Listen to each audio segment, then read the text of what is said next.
Hello, Homestead. Please stand for the pledge. I pledge allegiance to the flag of the United States of America and to the republic for which it stands, one nation, under God, indivisible, with liberty and justice for all. Please remain standing for a moment of silence. From Homestead Media, this is HHS In Depth. Coming up today on HHS In Depth, Homestead's show choir teams are having another tremendous season and we'll tell you all about them. Plus, on Monday, the annual College and Apprenticeship Fair returns to Homestead. Find out all about this valuable night for current juniors and seniors. Those stories and more straight ahead.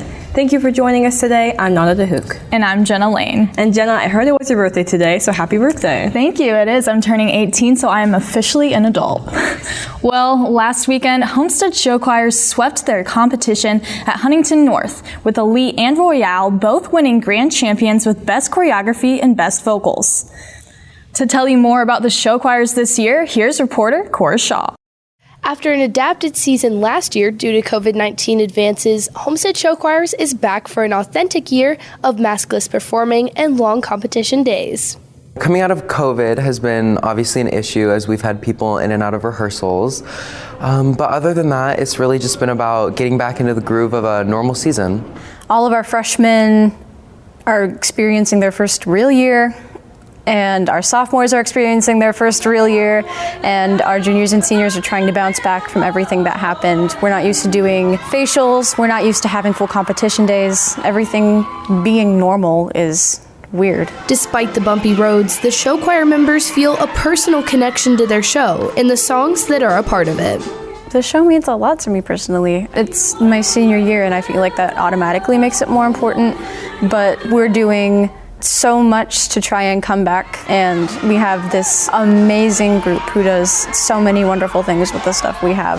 I've never felt so good about a ballad, even with as weird as it is, being Don't Stop Believin'. Don't stop believing. Hold on to that feeling. To me, Don't Stop Believing is about transitioning out of our senior year and just going into life. There's a bunch of lyrics about being lost in the world that I feel like we can really connect to as seniors. When they are off the stage, the members of show choir enjoy growing closer as a family. Well, this is a special group for the people. Everyone's personality just really shines through, especially on stage, and getting to know everyone this year has just been such a blessing. I think I started show choir because I'm an avid singer and I wanted to learn to be a better performer, but I'm staying because I have so many friends and family in the group. It's my home. On and on it goes on.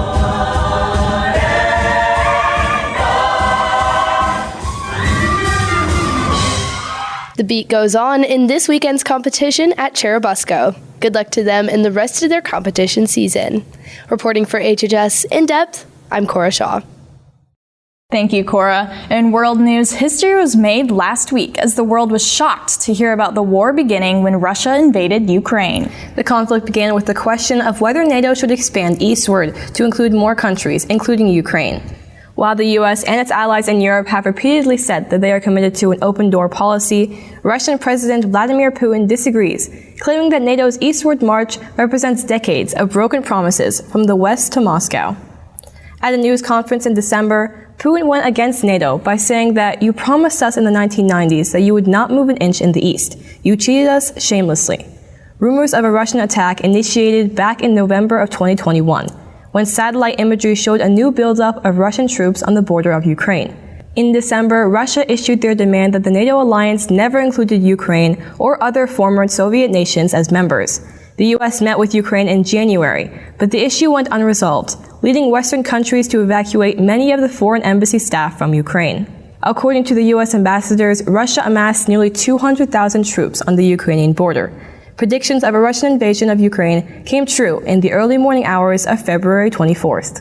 Thousands of acres of land, along with innocent Ukrainian lives, were destroyed. Later that same day, in response, the U.S. restricted the exports of some products from the U.S. to Russia, including essential defense and aerospace technology.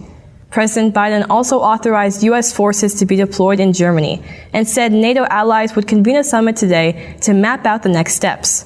On Tuesday night, during President Biden's State of the Union address, members of Congress showed their support for Ukraine with clothing and flags in their chamber.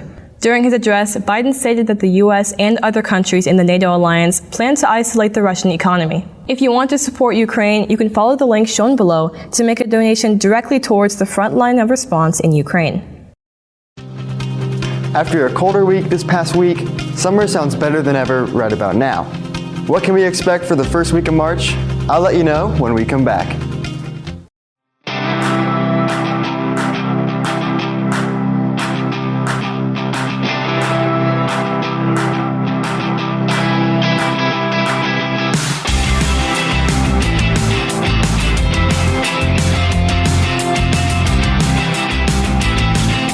On air, online, and on the go. Listen to the Point 91 FM anytime, anywhere. The Point 91 FM, where music is the point. You're watching HHS In Depth with Jenna Lane and Nada DeHook. Welcome back to HHS In Depth.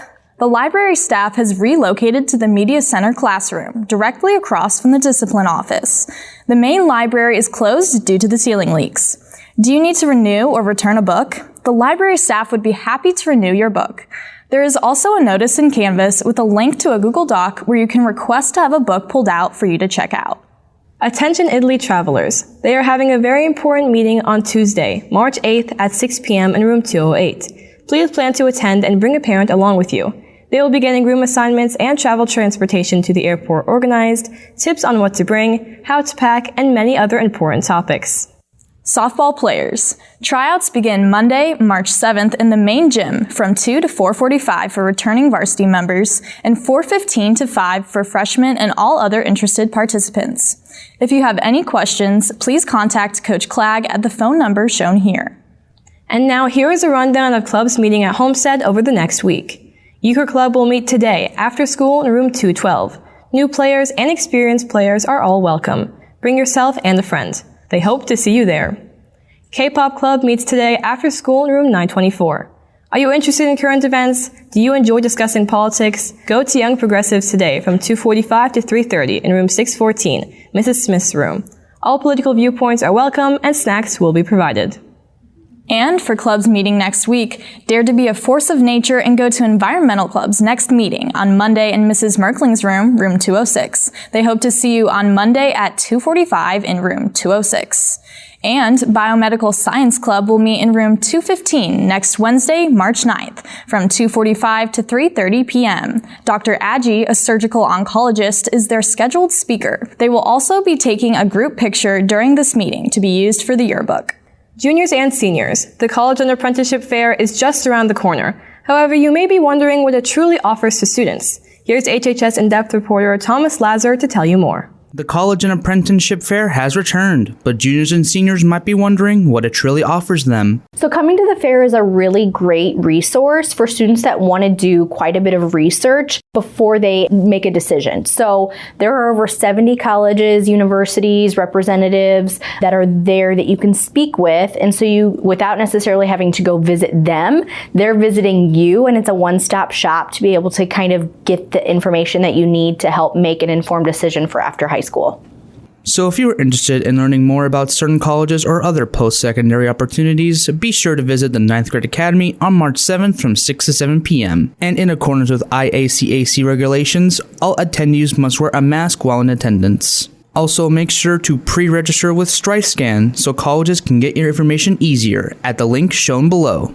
Reporting for HHS In Depth, I'm Thomas Lazar.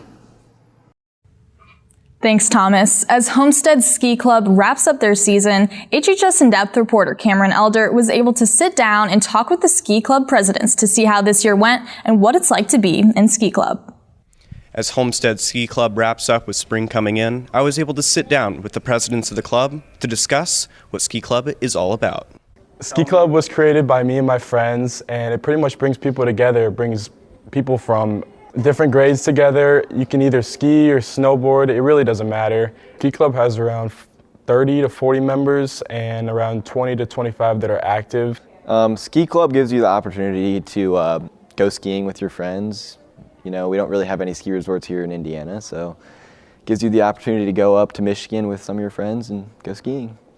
We have trips every other weekend, and we take off about 6:45 from the Freshman Academy, take a couple of the mini buses up.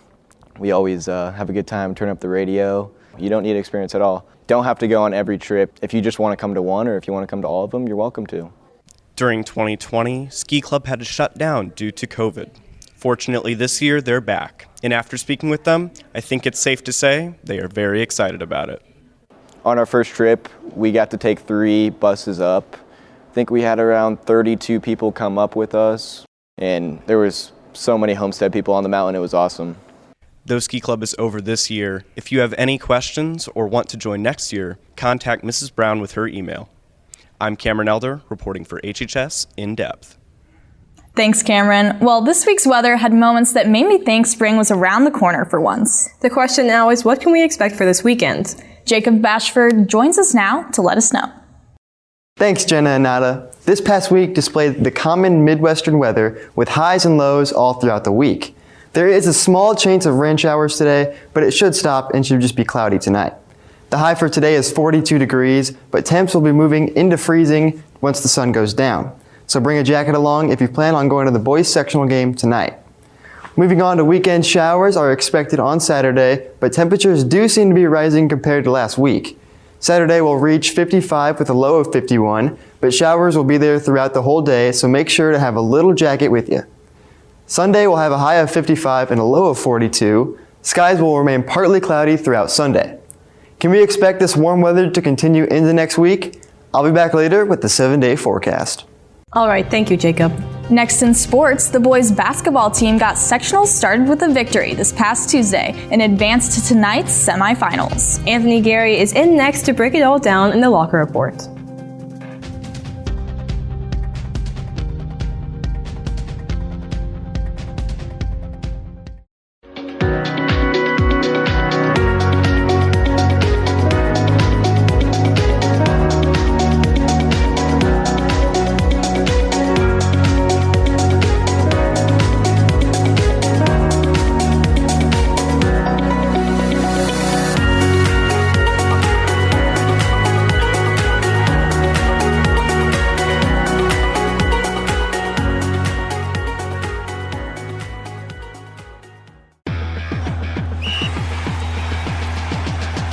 Welcome back to the Locker Report. I'm Anthony Gary. The boys basketball team began sectionals Tuesday with an impressive win versus Huntington North.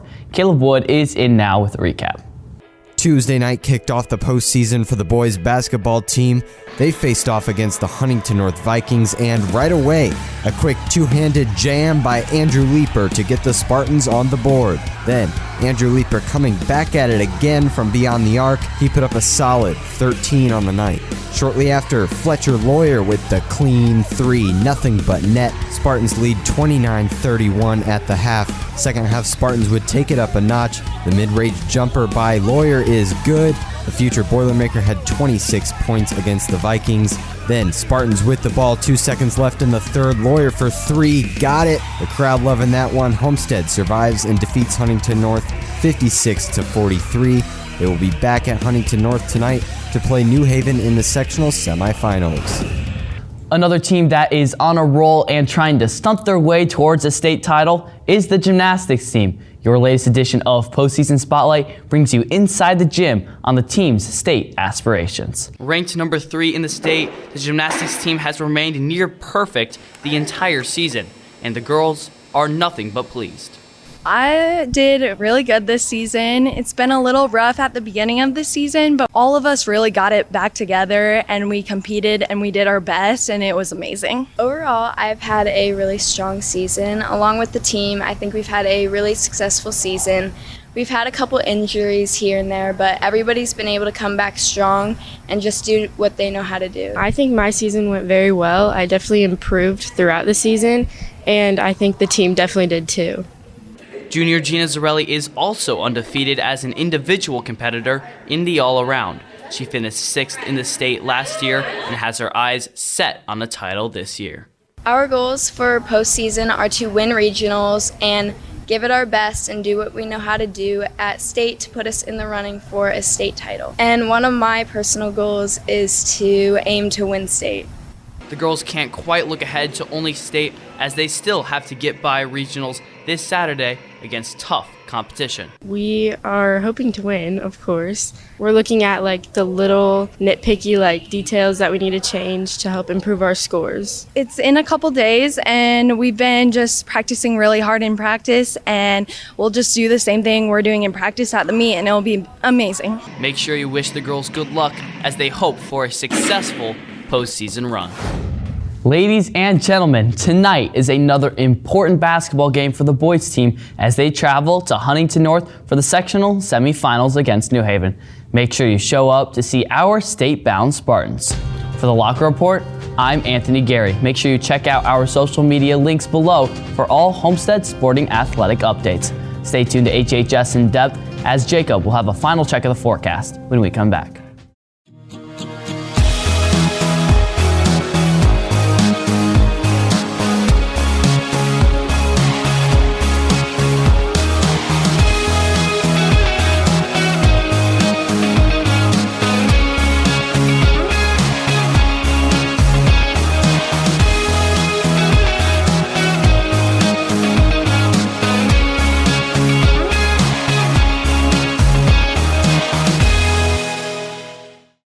As we head into the first full week of March, the highs should continue climbing towards 40 and the high 50s.